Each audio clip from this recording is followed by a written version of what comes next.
মধ্যবিত্ত পরিবারের ছেলে রাজ ইঞ্জিনিয়ারিং কলেজে পড়াশোনার জন্য যায় আর সেখানে যাওয়ার পরে একটি মেয়ের সে প্রেমে পড়ে যায়। মেয়েটাকে তার খুব পছন্দ হয়, কিন্তু সমস্যা হলো ওই মেয়েটা কলেজে রাজের যারা শত্রু সেই শত্রু পক্ষের সঙ্গে হাত মিলিয়েছে, তাই রাজের তাকে আর প্রপোজ করা হয়ে ওঠে না। কিন্তু তবুও রাজ ইঞ্জিনিয়ারিং পাশ করার পর কলেজের বিদায় সম্বর্ধনার দিন সেই মেয়েটাকে প্রপোজ করে। আর তারপর সেখানে এমন কিছু হয় যার কারণে রাজ মেয়েটাকে একটা বড় চ্যালেঞ্জ করে, আর সেই চ্যালেঞ্জ পূরণ করতে গিয়ে রাজ পড়ে যায় মহা ঝামেলায়। তো এরকমই একটি রোমান্টিক থ্রিলার মুভি আজকে এক্সপ্লেইন করতে চলেছি। মুভির নাম মিস্টার হাউসকিপিং। মুভিটা দেখলে আপনার মনটাই ভালো হয়ে যাবে। তো চলুন মুভিটি শুরু করা যাক। গল্পের প্রথমে আমাদের একটি ইঞ্জিনিয়ারিং কলেজ দেখানো হয়, যে কলেজ থেকে আজকে পাস আউট হয়ে চলে যাবে একটি ইঞ্জিনিয়ারিং ব্যাচ। আর সেই কারণেই আজকে কলেজে ফেয়ারওয়েল অর্থাৎ বিদায় সম্বর্ধনা জানানোর জন্য একটি আয়োজন করা হয়েছে। তবে এই ব্যাচের মধ্যে দুটো গ্যাং আছে, যাদের মধ্যে সবসময় কোনো না কোনো ঝামেলা লেগেই থাকে। যাদের মধ্যে একটি গ্যাং আজকে ব্ল্যাক কালারের ড্রেস পরে এসেছে, আর একটা গ্যাং এসেছে পিঙ্ক কালারের ড্রেস পরে। কিন্তু ভাই রে ভাই, ভালোবাসা তো আর কোনো বাধা মানে না, তাই না? তাই ওই কালো কালারের ড্রেস পরা গ্যাংয়ের একটা ছেলে যার নাম রাজ ধীরে ধীরে তার দলবল নিয়ে অন্য গ্যাংয়ের দিকে হাতে একটা গিফট নিয়ে এগিয়ে যায়। আর তারপর সেই পিঙ্ক কালারের গ্যাংয়ের একজন যার নাম ঈশা তাকে গিয়ে বলে, এই শোনো, কলেজে আমরা এক দল অন্য দলের সাথে অনেক ঝগড়াঝাটি করেছি, কিন্তু আজ আমি তোমাকে একটা কথা বলতে চাই। তুমি যেদিন কলেজে প্রথম এসেছো সেদিন থেকেই আমার তোমাকে ভালো লাগে। আমি তোমাকে এই 4 বছর ধরে ভালোবাসি। এই বলে রাজ ঈশাকে প্রপোজ করে তার হাতে সেই উপহারটি দিয়ে দেয়। ঈশাও উপহারটি হাসি মুখে নেয়। রাজ তো ভীষণ খুশি, আর তার বন্ধুরাও রাজের খুশিতে অনেক বেশি খুশি। কিন্তু এর মাঝেই ঈশা সেই গিফটের বাক্সটা ছুঁড়ে ফেলে দেয়। এটা দেখে রাজের তো মাথা পুরাই খারাপ হয়ে যায়। রাজের বন্ধুরা ঈশাকে বলে, তুমি জানো রাজ তোমাকে 4 বছর ধরে ভালোবাসে, তুমিও তো পারো ওকে একটু ভালোবাসা দিতে, তুমি গিফটের বাক্সটা ছুঁড়ে কেন ফেলে দিলে? তখন ঈশা রাজের বন্ধুকে বলে, রাজ আমাকে 4 বছর ধরে ভালোবাসে। কলেজে আসার পর থেকে একটা দিনও কি ও আমাকে শান্তিতে থাকতে দিয়েছে? বরং সব সময় আমাকে ডিস্টার্ব করেছে, ছায়ার মতো আমাকে শুধু ফলো করেছে। সবাইকে বলে বেরিয়েছে যে আমি নাকি ওর গার্লফ্রেন্ড, আমি ওকে ভালোবাসতে পারবো না।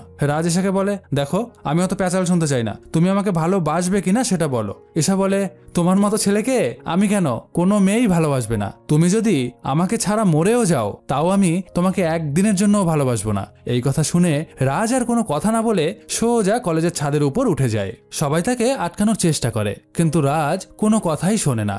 রাজ ছাদের উপর ওঠার পর তার বন্ধুরা তাকে বলে, ভাই ওখান থেকে লাফ দিস না, যদি না মরতে পারিস তাহলে কিন্তু সারা জীবন হাত পা ভেঙে বিছানায় পড়ে থাকতে হবে। একজন বন্ধু বলে, দোস্ত তুই তোর ধুতিটা ঠিক কর, তোর নিচের সবকিছু তো দেখা যাচ্ছে, তুই যা শুরু করেছিস তাতে তো তোর মরার আগে তোর মান সম্মান মরে যাবে। রাজ তখন কোন রকম ধুতিটা ঠিক করে বলে, আমি এই ইঞ্জিনিয়ারিং কলেজের সমস্ত ছাত্রদের সামনে একটা কথা বলতে চাই। ঈশা বলেছে যে আমাকে নাকি আর কোনো মেয়েই ভালোবাসবে না। আমার 4 বছরের ভালোবাসার কোনো মূল্যই ঈশা দেয়নি। তাই ঈশাকে আমি চ্যালেঞ্জ করছি যে আমি ঈশার থেকে অনেক ভালো মেয়েকে বিয়ে করব। ঈশা যত টাকা বেতনের চাকরি করবে আমি তার 4 ডবল বেতনে চাকরি করে তাকে দেখিয়ে দিব যে আমিও কোনো অংশে কম না। একদিন ঈশাই আমার জন্য আফসোস করবে যে সে কত বড় ভুল করেছে আমার ভালোবাসা অ্যাকসেপ্ট না করে। আর যদি আমি এটা করতে না পারি তাহলে সারা জীবন আমি ঈশার বাসায় কাজের লোক হয়ে কাজ করব।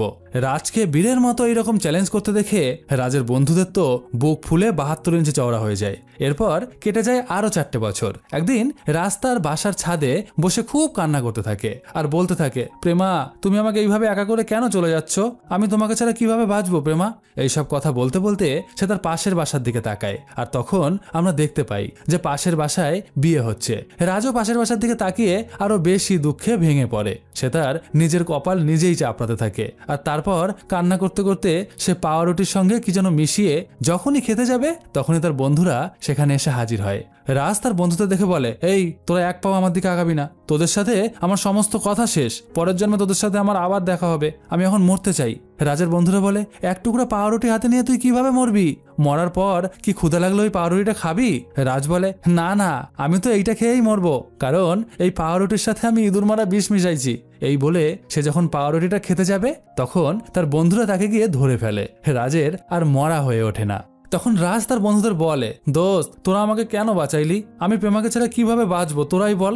এর মাঝেই রাজের এক বন্ধু যার নাম জবা, সে রাজকে বলে যে, দোস্ত আমি একটু আগে প্রেমাকে দেখেছি যে সে ছাদের উপর চুপচাপ একা একা বসে আছে। আমার মনে হয় তাকে জোর করে তার মা বাবা বিয়ে দিচ্ছে, তাই সে ছাদে বসে একা একা কান্না করছে। এই কথা শুনে রাজ যেন একটা আশার আলো খুঁজে পায়। সে তখন এক দৌড়ে প্রেমার বাসায় গিয়ে হাজির হয় আর তারপর একদম প্রেমার বাসার ছাদে উঠে পড়ে। কিন্তু ও মা, রাজ তো গিয়ে দেখে যে প্রেমা যেন কার সাথে ফোনে কথা বলছে।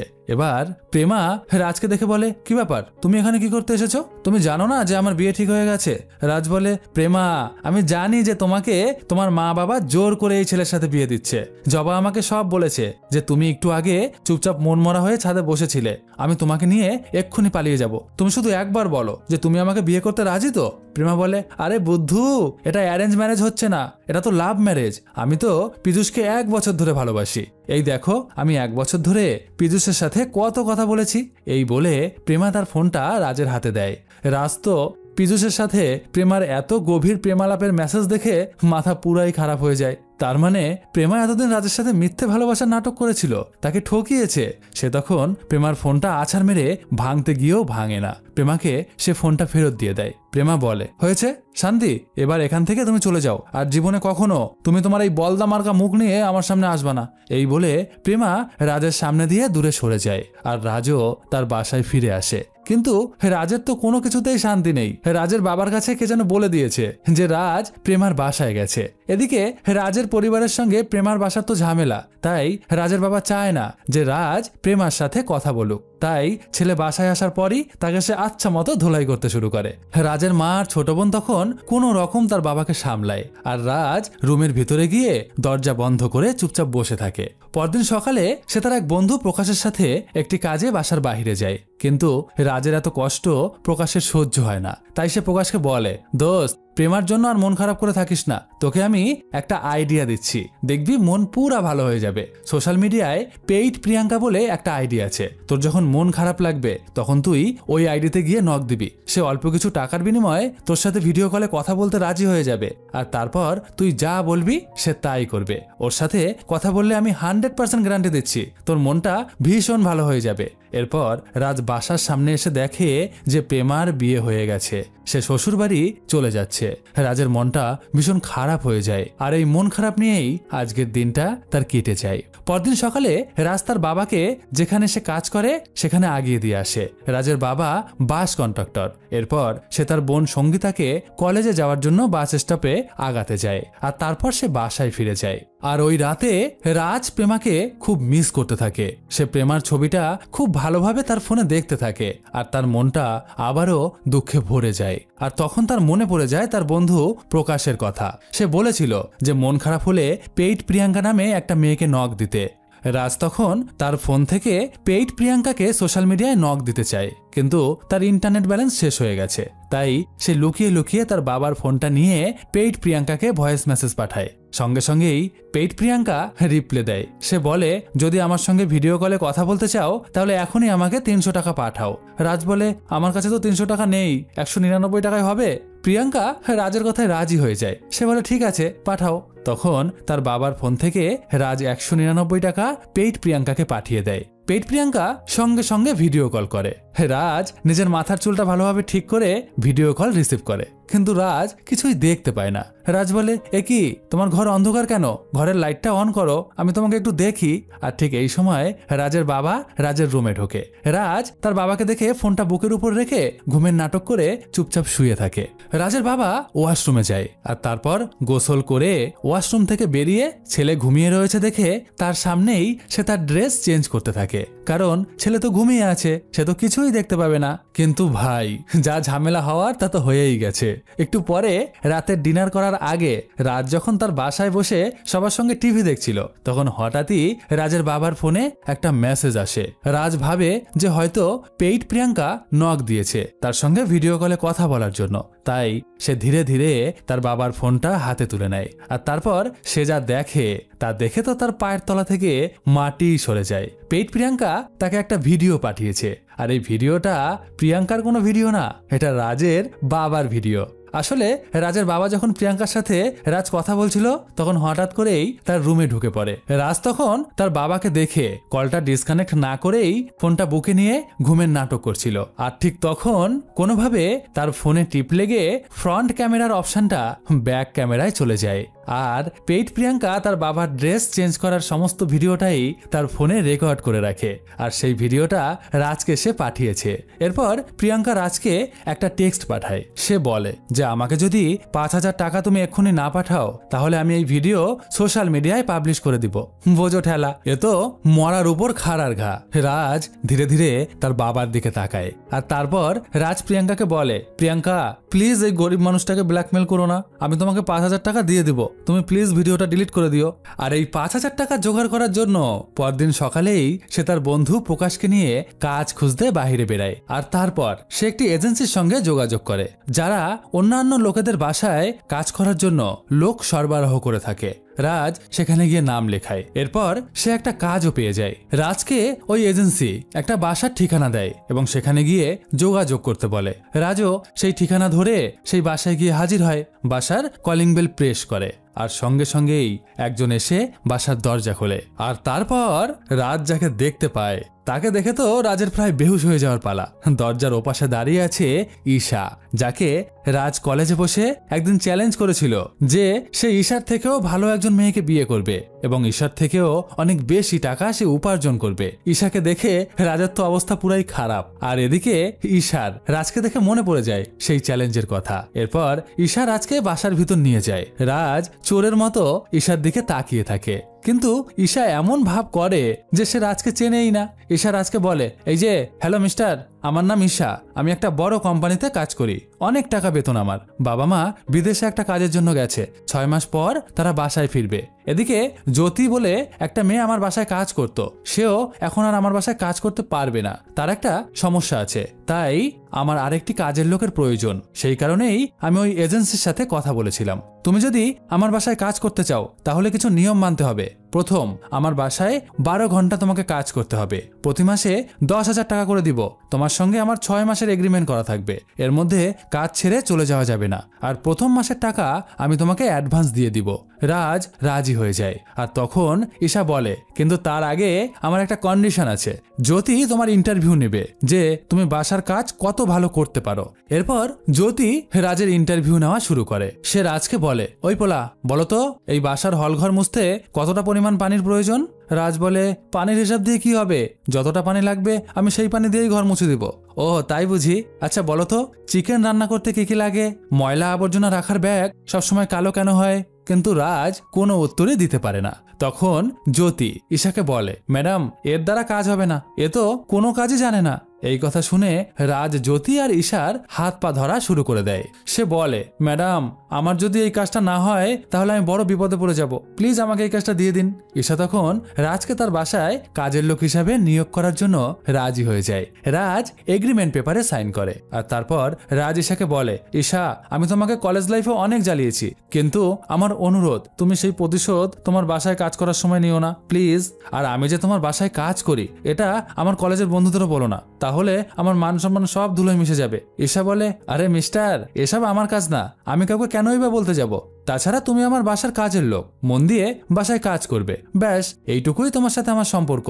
আর এই নাও অ্যাডভান্স 10,000 টাকা, আগামীকাল থেকে সকাল সকাল কাজে চলে আসবে আর 12 ঘন্টা এখানে ডিউটি করবে। এরপর রাজ বাসায় ফিরে এসে সেই পেইড প্রিয়াঙ্কাকে 5,000 টাকা মোবাইলের মাধ্যমে সে পাঠিয়ে দেয়। তারপর সে যখন রাতে ডিনার করছিল তখন তার মা তার বান্ধবীকে ফোন করে বলে, হ্যালো চিত্রা, আমার ছেলে একটা বড় আইটি কোম্পানিতে চাকরি পেয়েছে, কালকে থেকেই জয়েন, তোরা সবাই আমার ছেলেকে একটু দোয়া করিস, ও যেন খুব ভালো একটা বউ পায়। আসলে রাজ বাসায় এসে তার মাকে বলেছে যে সে অনেক বড় একটা আইটি কোম্পানিতে চাকরি পেয়েছে, তাই তার মায়ের এত খুশি। পরদিন সকালে রাজ ঈশার বাসায় কাজ করতে যায়। আর তারপর তার বাসার সমস্ত কাজ, থালা বাসন ধোয়া, রান্না বান্না করা, ঘর মোছা সবকিছু সে করতে থাকে। আর ঈশা দূর থেকে রাজের দিকে লক্ষ্য করতে থাকে। ঈশার বাসার কাজ কমপ্লিট হয়ে যাওয়ার পর রাজ তার বন্ধু প্রকাশের কাছে যায়। এই প্রকাশকে সে লাভ গুরু হিসাবে মানে, আর এই প্রকাশের বুদ্ধি শুনেই রাজ সবসময় চলে। তাই সে প্রকাশকে এসে ঈশার কথা সব বলে। তখন প্রকাশ রাজকে বলে, দোস্ত তোর ভাগ্যটা তো ভীষণ ভালো, উপরওয়ালা তোর কলেজের ক্রাশের কাছে তোকে আবার পাঠিয়ে দিল। কিন্তু দোস্ত কখনো মনের ভুলেও আবার ঈশাকে প্রপোজ করে বসিস না, তাহলে কিন্তু সে তোকে তার বাসা থেকে লাথি মাইরা বাহির করে দিবে। যা করতে হবে ধীরে সুস্থে করতে হবে। এবার থেকে তুই ঈশার সব সময় যত্ন নিবি, খুব কেয়ার করবি, তারপর দেখ কি হয়। প্রকাশের কথা মতো রাজ ঠিক তাই শুরু করে। ঈশার বাসায় এসে সারাদিন কাজ করার পর সে ঈশাকে বলে, ম্যাডাম এতক্ষণ ধরে ল্যাপটপের সামনে বসে থাকা ভালো না, তাতে চোখের ক্ষতি হয়। ঈশা বলে যে আমি রাত জেগে কাজ করতে ভালোবাসি, আর রাতে আমার ঘুম হয় না, সেই কারণেই আমি রাত জেগে কাজ করি। তখন রাজ বলে, ঠিক আছে ম্যাডাম, আজকের মতো তো আমার কাজ শেষ, তাহলে আমি এখন বাসায় ফিরে যাই। আর তখন ঈশার মাথায় একটা শয়তানি বুদ্ধি চলে আসে। সে রাজকে বলে, একটা কাজ করো, কালকে তোমার আর কাজ করতে আসতে হবে না, বরং তুমি কালকের 12 ঘন্টা ডিউটিটা আজকে রাতেই আমার সঙ্গে থেকে যাও। কারণ রাতে আমি যখন কাজ করব তখন তুমি মাঝে মাঝে আমাকে চা করে এনে দিবে, ঠিক আছে? রাজ তো পড়ে যায় মহা বিপদে, কারণ সে তো না ঘুমিয়ে থাকতেই পারে না। তবুও সে বাধ্য হয়েই ঈশার পাশে সারা রাত বসে থাকে। মাঝে মাঝে রাজ ঘুমিয়ে পড়ে যায়, আবার নিজেকে কোনো রকম ভাবে জাগিয়ে তোলে, আর এভাবেই রাতটা কোনোভাবে তার কেটে যায়। পরদিন সকালে রাজ যখন ঘুম ঘুম চোখে ঈশার বাসা থেকে নিজের বাসায় ফিরছিল, তখন হঠাৎ করেই একজন বয়স্ক লোক রাজকে জিজ্ঞাসা করে যে এই বাসায় তো একটা মেয়ে থাকে, তুমি সারা রাত এই বাসায় কি করেছো? রাজ বলে, আমি সারা রাত এই বাসায় কাজ করেছি। তখন বয়স্ক লোকটি রাজের দিকে তাকিয়ে বলে, সেটা তো বুঝতেই পারছি, তোমার চোখ দেখেই বোঝা যাচ্ছে যে তুমি সারা রাত এখানে নাইট ডিউটি দিয়েছো, কালে কালে যে আর কত কিছুই বা দেখতে হবে। এই বলে সেই বয়স্ক লোকটি সেখান থেকে চলে যায়। আর তারপর থেকে প্রতিদিন ঈশা রাজকে ইচ্ছা করে রাতে কাজের ডিউটি দেয়, অর্থাৎ এবার থেকে রাজ রাতে কাজ করে আর দিনে বাসায় থাকে। একদিন সেই বৃদ্ধ লোকটি আবার রাজকে জিজ্ঞাসা করে, আচ্ছা তুমি যে প্রতিদিন রাতে এত নাইট ডিউটি দাও, তা তুমি ক্লান্ত হও না? রাজ বলে, না না আঙ্কেল, আমি ক্লান্ত হই না, আপনিও থাকবেন নাকি আমার সাথে, দেখবেন আপনিও ক্লান্ত হবেন না। এই কথা শুনে ওই বয়স্ক আঙ্কেল সেখান থেকে পালিয়ে যায়। একদিন ঈশা তার অফিসে যায়, আর এই অফিসেই রোহিত বলে একটা ছেলে ঈশাকে ভীষণ পছন্দ করে, তাই ঈশার সঙ্গেই সে সব সময় থাকে। ঈশা ও রোহিতের উদ্দেশ্য বুঝতে পারে, কিন্তু কোনো সাড়া দেয় না। তো আজকে কোম্পানি ঈশাকে একটি প্রজেক্ট কমপ্লিট করতে দিয়েছিল। সেই প্রজেক্ট কমপ্লিট করে ঈশা কোম্পানির সিনিয়রদের সেই প্রজেক্টটি মোবাইলের মাধ্যমে বড় একটা স্ক্রিনে দেখাতে শুরু করে। আর তখন কোম্পানির সিনিয়ররা ঈশার মোবাইলের ব্রাউজিং হিস্ট্রি দেখে তো হাসতে হাসতে পাগল হয়ে যায়, কারণ তারা দেখতে পায় যে ঈশার মোবাইল হিস্ট্রিতে সে কিছু 18+ ভিডিও সার্চ করেছে, আর সেটাই সেখানে দেখা যাচ্ছে। একজন তো ঈশাকে বলেই ফেলে যে, ঈশা তুমি কি গত রাতে এই ধরনের প্রজেক্টটি করেছো সারা রাত ধরে? ঈশা তখন বড় স্ক্রিনের দিকে চোখ যায়, আর তারপর সে তার মোবাইলটা হাতে তুলে নেয়। তখন সে দেখে তার মোবাইলের ব্রাউজিং হিস্ট্রিটা কি যেন তার মোবাইল থেকে এই 18+ ভিডিও সার্চ করে দেখেছে। ঈশা তখন মনে পড়ে যায় যে গতরাতে রাজ তার কাছ থেকে ফোনটা চেয়েছিল একটা কল করার জন্য, কারণ রাজের ফোনটা খারাপ হয়ে গেছিল। ঈশা রাজকে ফোনটা দিয়েছিল, তাহলে এই কাজ নিশ্চয়ই রাজ করেছে। ঈশা রাজের উপর ভীষণ রেগে যায়, কিন্তু রাজকে সে কিছুই বলে না। এরপর কেটে যায় বেশ কয়েকটা দিন। একদিন সন্ধ্যায় রাজ ঈশার বাসায় কাজ করতে যখন ঢোকে, তখন হঠাৎ সে দেখতে পায় যে ঈশার বাসাটা আজকে খুব সুন্দরভাবে সাজানো হয়েছে। রাজ ভাবে যে হয়তো আজকে ঈশার বার্থডে, তাই তার বাসাটা এইরকম ভাবে সাজানো হয়েছে। এরপর রাজ ঈশাকে দেখতে পায়। ঈশা আজকে এক নতুন সাজে সেজেছে, যা দেখে রাজ তার দিক থেকে চোখই সরাতে পারছিল না। ঈশা ধীরে ধীরে রাজের কাছে আসে, আর তারপর রাজকে বলে, রাজ আজকে আমি কলেজের সেই পুরনো বন্ধুদের নিয়ে একটা গেট টুগেদার করব। অনেকদিন তাদের সাথে দেখা হয় না, তাই আমি এই ডিসিশন নিয়েছি। তবে তোমার কোনো ভয় নেই, তুমি যে আমার বাসায় কাজ করো এটা আমি কাউকে বলবো না। এই নাও, আমি তোমার জন্য সুন্দর একটা ড্রেস কিনে এনেছি, তুমি এই ড্রেসটা পরে নাও।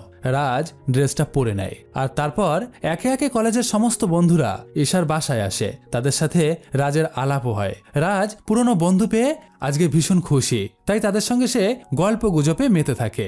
আর ঈশা দূর থেকে এই সমস্ত কিছুই লক্ষ্য করছিল। একসময় ঈশা তার হাতে থাকা কাচের গ্লাসটা মেঝেতে ফেলে দেয়। এরপর সে ধীরে ধীরে রাজের দিকে তাকায়। ওখানে উপস্থিত থাকা সবাই ঈশার দিকে অবাক দৃষ্টিতে তাকিয়ে পড়ে। ঈশা হঠাৎ করেই বলে ওঠে, রাজ তুমি তো আমার বাসার কাজের লোক, এক্ষুনি এই ভাঙা কাজগুলো পরিষ্কার করে দাও। এই কথা শুনে সবাই ঈশা আর রাজের দিকে অবাক দৃষ্টিতে তাকায়। আর রাজ এখন কি করবে কিছুই বুঝে উঠতে পারে না। ঈশা তার সাথে কেন এমনটা করলো সে কোনো উত্তরই মেলাতে পারে না। রাজ ধীরে ধীরে সেই ভাঙা কাচের টুকরোর কাছে যায়, আর তারপর সেটা সে পরিষ্কার করতে শুরু করে। আর তখন ঈশা তার বন্ধুদের বলে, গাইজ এ হচ্ছে আমার বাসার কাজের লোক, তোমাদের সাথে পরিচয় করাতে ভুলে গিয়েছিলাম। আমি এই ছেলেটাকে মাসে 10,000 টাকার বিনিময়ে আমার বাসায় কাজে রেখেছি। ও আমার বাসার চাকর। এরপর রাজ ঈশাকে বলে, এই তুমি আমার কলেজের ফ্রেন্ডের সাথে এখানে বসে এত কিসের গল্প করছিলে? তুমি কি তোমার স্ট্যাটাসটা ভুলে গেছো? একটা কাজের লোক হয়ে আমার গেস্টদের সাথে তুমি একসাথে কিভাবে বসার সাহস দেখাও? এই বলে ঈশা সবার সামনে রাজের গালে কষিয়ে একটা থাপ্পড় মারে। রাজ কিছুই বলে না। ঈশা রাজকে বলে যে যাও, এক্ষুনি আমার গেস্টদের তুমি খাবার সার্ভ করো। রাজ সবার জন্য খাবার নিয়ে আসে, একে একে সবার কাছে খাবার নিয়ে যায় এবং সবাইকে সে খাবার সার্ভ করে। আর তখন ঈশার নিমন্ত্রিত সমস্ত বন্ধুরা রাজকেও জোর করে তাদের খাবার টেবিলে বসায় এবং তাকেও তাদের সঙ্গে খেতে বলে। তারা ঈশাকে বুঝিয়ে দেয় যে রাজের সঙ্গে সে যে কাজটা করেছে সেটা একদমই ঠিক করেনি।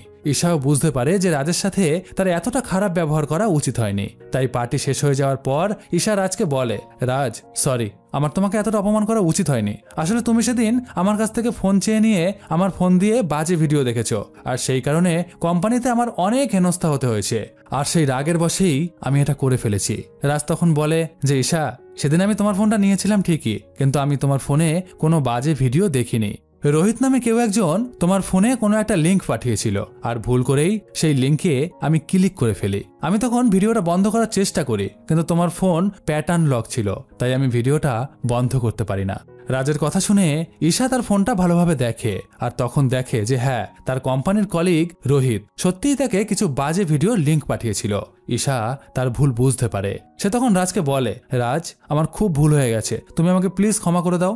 রাজ বলে, ঠিক আছে, কোনো ব্যাপার না। এই বলে সে তার বাসায় ফিরে যায়। আর ওই রাতে রাজের মা রাজকে জানায় যে তার বান্ধবী চিত্রা রাজের জন্য একটা মেয়ে ঠিক করেছে। মেয়েটা নাকি দেখতে খুবই সুন্দর, তাই রাজের মা ঠিক করেছে যে ওই মেয়েকে আগামীকাল তারা দেখতে যাবে। রাজ তার মাকে আর কিছুই বলে না, কারণ রাজ ভালো করেই জানে যে তার মা রাজের কোনো কথাই আর শুনবে না। পরদিন সকালে তারা সেই মেয়ের বাড়ির উদ্দেশ্যে রওনা দেয়, কিন্তু কপাল খারাপ হলে যা হয়। তারা যখন অটোতে করে মেয়ের বাড়ির দিকে রওনা দিয়েছে, তখন হঠাৎ করেই গাড়ির তেল শেষ হয়ে যায়। গাড়িটা রাস্তার মাঝেই থেমে যায়। এই সময় রাজ লক্ষ্য করে যে গাড়িটা ঠিক গিয়ে একদম ঈশার বাসার সামনে থেমেছে। ড্রাইভার রাজকে বলে, রাজ ভাইয়া একটু দাঁড়ান, আমি এক্ষুনি তেল কিনে নিয়ে আসছি। এদিকে রাজের মা, বাবা আর ছোট বোন ঈশার বাসার সামনে গিয়ে চুপচাপ দাঁড়িয়ে থাকে। রাজ ওখান থেকে তার মা, বাবা আর বোনকে সরিয়ে নেওয়ার চেষ্টা করে, কিন্তু তারা ওখানেই দাঁড়িয়ে থাকে। এর মাঝেই ঈশা তার গাড়ি নিয়ে বাসার দিকে ফিরতে থাকে, আর তখন সে রাজকে দেখতে পায়। ঈশা গাড়ি থেকে নেমে রাজকে জিজ্ঞাসা করে, কি ব্যাপার রাজ, তুমি এখানে দাঁড়িয়ে আছো কেন? আর এনারাই বা কে? রাজের বোন বলে, ভাইয়া এই মেয়েটা কে, তুই একে চিনিস? রাজ তখন তার মা, বাবা এবং ছোট বোনকে বলে যে এ হচ্ছে আমার স্কুল ফ্রেন্ড, ছোটবেলায় আমরা একই স্কুলে পড়াশোনা করতাম। এবং ঈশাকে বলে যে আমার মা বাবা আমার জন্য একটা মেয়ে দেখেছে, সেখানেই আমরা যাচ্ছিলাম, তখনই অটোটা খারাপ হয়ে গেল, তাই এখানে দাঁড়িয়ে আছি। ঈশা ভালোভাবে সবার দিকে তাকায়, আর তারপর তার নিজের গাড়িতে করেই সবাইকে নিয়ে সেই মেয়েটির বাড়ির উদ্দেশ্যে রওনা দেয়। একসময় তারা মেয়ের বাড়ি এসে পৌঁছায়। মেয়ের পরিবারকে রাজের বাবা মা বলে যে আমার ছেলে একটা বড় আইটি কোম্পানিতে চাকরি করে, অনেক টাকা বেতন পায়, তাই আমরা এখন আমার ছেলের বিয়ে দেওয়ার সিদ্ধান্ত নিয়েছি। আর এই সব কথা ঈশা শুনে মনে মনে হাসতে থাকে। এদিকে রাজের তো মনে মনে ভয় করতে থাকে, যদি সবাইকে ঈশা বলে দেয় যে ঈশার বাসায় সে কাজ করে, তাহলে তো তার মান সম্মান পুরাই বাস্ট হয়ে যাবে। কিন্তু ঈশা কিছুই বলে না। একসময় মেয়েকে দেখানো হয়। রাজের তো মেয়েকে দেখে খুব পছন্দ হয়ে যায়। মেয়ের পরিবার জানিয়ে দেয় যে তারা খুব শীঘ্রই রাজের পরিবারকে খবর দিবে বিয়ের পাকা কথার জন্য। এই কথা হওয়ার পর রাজের পরিবার বাসায় ফিরে যায়। ঈশা রাজের পরিবারকে বাসায় নামিয়ে দিয়ে রাজের সাথে গল্প করতে থাকে। আসলে সেদিন রাজকে অপমানের পর থেকেই ঈশার কিরকম যেন নিজেকে অপরাধী মনে হয়, তাই সে রাজের সাথে বন্ধুত্ব করতে চায়। এরপর ধীরে ধীরে রাজের সঙ্গে তিশার খুব ভালো বন্ধুত্ব হয়ে যায়। তারা একসঙ্গে দিনের বেশিরভাগ সময় কাটিয়ে দেয়। কখনো শপিং করতে যায়, আবার কখনো লং ড্রাইভে ঘুরতে যায়। এদিকে 6 মাস তো এখনো শেষ হয়নি, তাই এগ্রিমেন্ট অনুযায়ী ঈশার বাসায় রাজ কাজ করতে থাকে। ঈশা মাঝে মাঝে রাজের সঙ্গে রাজের বাসায়ও যায় এবং রাজের পরিবারের সঙ্গে ঈশার সময় কাটাতে খুব ভালো লাগে। একদিন সন্ধ্যায় ঈশা রাজকে বলে, রাজ কলেজে তোমার সাথে বন্ধুত্ব না করে আমার ভীষণ ভুল হয়েছে, আমি তোমাকে সত্যিই চিনতে ভুল করেছিলাম। এই বলে সে রাজকে জড়িয়ে ধরে বলে, তুমি খুব ভালো রাজ, আজ থেকে তুমি আমার best friend, love you man. Isha রাজকে জড়িয়ে ধরার পর রাজের যেন কিরকম হার্টবিট বেড়ে যায়, তাকে এই প্রথম কোনো মেয়ে জড়িয়ে ধরলো। আনন্দে আত্মহারা হয়ে যায় রাজ, আর এই দৃশ্য ঈশা দেখে হাসতে থাকে। এদিকে রাজ নিজের রুমে গিয়ে আনন্দে নাচতে থাকে। সে কি করবে কিছুই বুঝে উঠতে পারে না। পরদিন সকালে রাজ যে মেয়েটার সঙ্গে তার বিয়ে হওয়ার কথা ছিল তার কাছে যায় এবং তাকে গিয়ে বলে, দেখো আমাদের তো এখনো বিয়ে পাকা হয়নি, তাই আমি তোমাকে একটা কথা বলতে চাই। আমার পক্ষে তোমাকে বিয়ে করা সম্ভব নয়, তুমি অন্য কোনো ছেলেকে বিয়ে করে নিও। অন্যদিকে ঈশা কোম্পানিতে আসার পর রোহিতকে সে বলে, রোহিত আমি জানি যে তুমি আমাকে ভালোবাসো, আমাকে বিয়ে করতে চাও, কিন্তু আমি যাকে ভালো করে চিনি না, ভালো করে জানি না, তাকে আমি কি করে বিয়ে করব বলো? তাই আমি ডিসিশন নিয়েছি যে আমি তোমার সঙ্গে 1 মাস সময় কাটাবো, আর এই 1 মাস মেলামেশার পর যদি আমার মনে হয় যে তুমি আমার জন্য পারফেক্ট, তাহলে আমি তোমাকে বিয়ে করে নিব।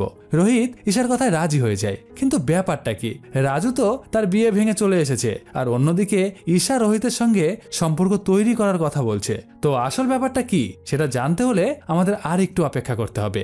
ওই রাতে রাজ বাসায় বসে ঈশার ফোনে অপেক্ষা করতে থাকে। একসময় ঈশা রাজকে ফোন করে আর তারপর বলে, রাজ কালকে সকালে তুমি আমার বাসায় আসতে পারবা?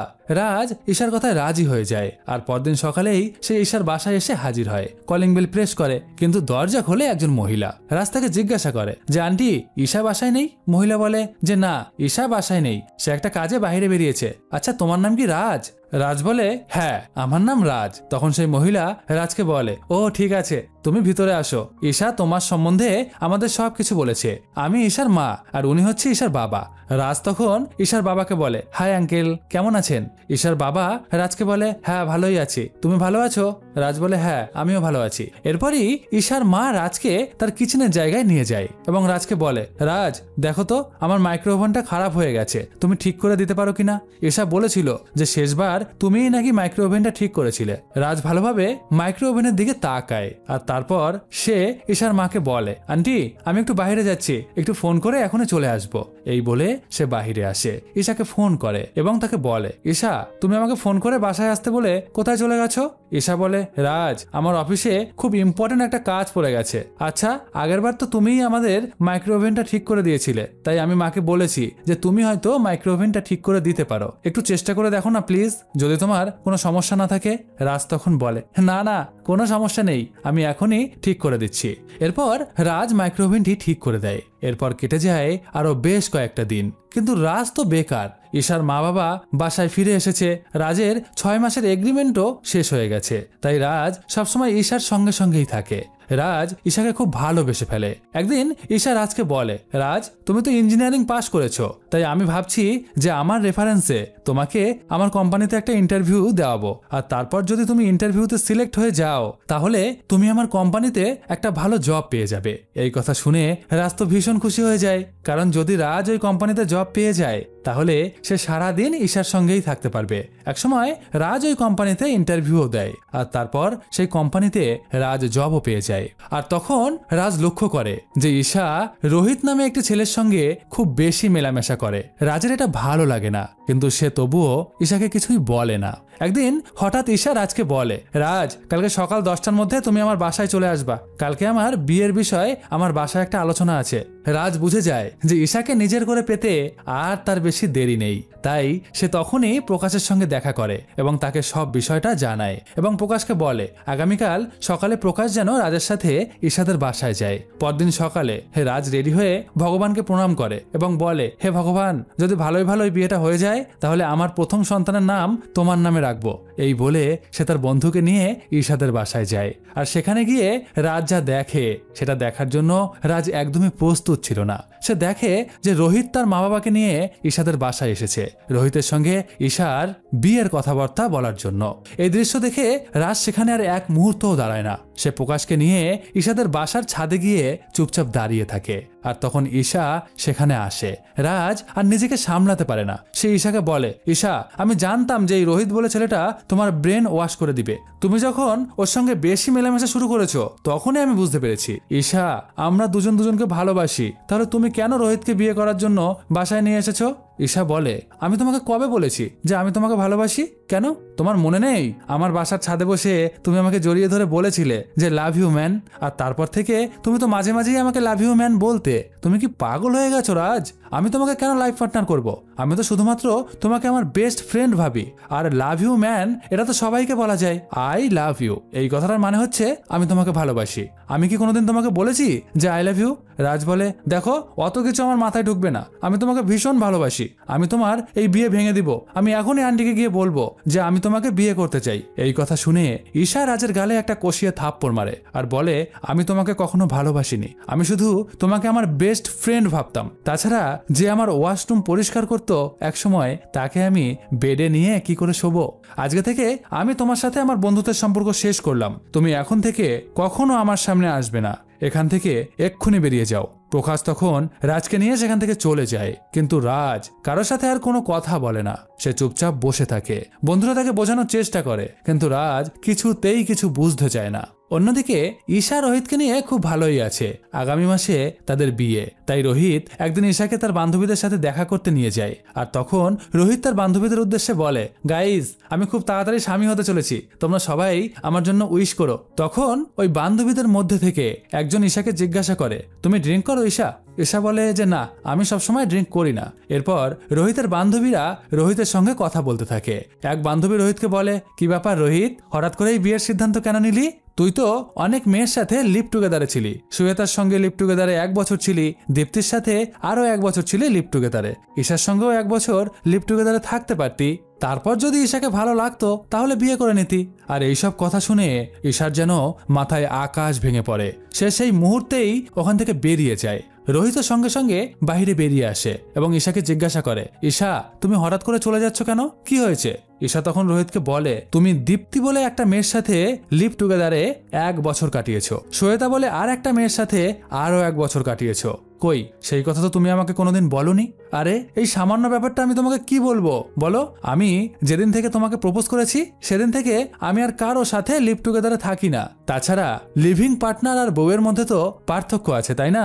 ঈশা তখন বলে, তুমি একটা মেয়ের সাথে দিনের পর দিন বেড শেয়ার করেছো, আর তারপর তুমি আমাকে বিয়ের প্রস্তাব দিয়েছো। তোমার কি লজ্জা করে না? তোমার কাছে লিভিং পার্টনার মানে একটা সামান্য ব্যাপার হতে পারে, কিন্তু আমার কাছে এটা অনেক বড় ব্যাপার। আর এই কথা বলতে বলতে রাজের কথাটা তার মনে পড়ে যায়, কারণ সেদিন রাজও বলেছিল যে লাভ ইউ আর আই লাভ ইউর মধ্যে তোমার কাছে পার্থক্য থাকতে পারে, কিন্তু আমার কাছে কোনো পার্থক্য নেই। এরপর সে তার বাসায় চলে যায়। ঈশা বুঝতে পারে যে প্রত্যেকটা মানুষের চিন্তাভাবনা আলাদা। হয়তো কারো কাছে কোনো একটা ব্যাপার খুবই সামান্য, কিন্তু সেই ব্যাপারটাই অন্য কারো কাছে অনেক বড় কিছু। ঠিক যেরকম রোহিতের কাছে লিভিং এ থাকাটা খুব সামান্য একটা ব্যাপার, কিন্তু ঈশার কাছে সেই ব্যাপারটাই অনেক বড়। রাজের কাছে লাভ ইউ ম্যান কথাটা ছিল অনেক বড় একটা ব্যাপার, কিন্তু ঈশার কাছে সেই ব্যাপারটাই তখন মনে হচ্ছিল খুব সামান্য। ঈশা বুঝতে পারে যে সে রাজের সঙ্গে যেটা করেছে সেটা সে একদমই ঠিক করেনি। রাজ হয়তো তাকে অনেক বেশি ভালোবেসে ফেলেছিল। ঈশা যেরকম রাজকে বলেনি যে আমি তোমাকে ভালোবাসি, ঠিক সেরকম সে তো কখনো রাজকে এটাও বলেনি যে সে রাজকে ভালোবাসে না। ঈশা বুঝতে পারে যে তার অনেক বড় অন্যায় হয়ে গেছে। তাই একদিন ঈশা রাজের সাথে দেখা করতে যায়। এদিকে রাজ একটি ছোট এজেন্সি খুলেছে যেখানে সে বিভিন্ন লোক হায়ার করে, আর তারপর যাদের বাসায় কাজের লোক লাগবে তাদের বাসায় এই সব লোকদের পাঠিয়ে দেয়।